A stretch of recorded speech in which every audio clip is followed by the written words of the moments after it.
തദ്ദേശ സ്ഥാപനങ്ങളുടെ സമഗ്ര അവലോകനവുമായി സിസിടിവി ഒരുക്കിയ ജനവിധി 2025 തത്സമയ സംവാദത്തിന് പരിസമാപ്തി.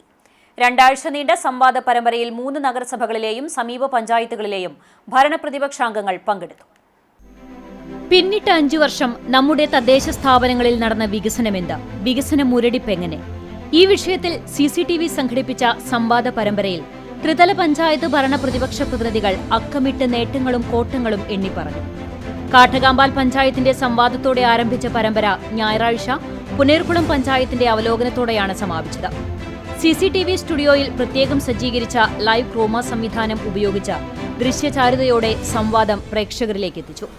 കുന്നംകുളം, ഗുരുവായൂർ, ചാവക്കാട് നഗരസഭകളിലെയും മറ്റ് തദ്ദേശ സ്ഥാപനങ്ങളിലെയും വിവിധ മുന്നണികളിലെ പാർലമെന്ററി പാർട്ടി ലീഡർമാർ നിലപാട് സവിസ്തരം വ്യക്തമാക്കി. പുതിയ പ്രതീക്ഷകൾ അവതരിപ്പിച്ചു, ആരോപണങ്ങൾ ഉന്നയിച്ചു, നേരിട്ടുള്ള മറുപടികൾ നൽകി. വാദപ്രതിവാദങ്ങളാൽ ശ്രദ്ധേയമായ സീസൺ സമ്മാനിച്ചാണ് ജനവിധി 2025 ചർച്ചകൾക്ക് സമാപനമാകുന്നത്.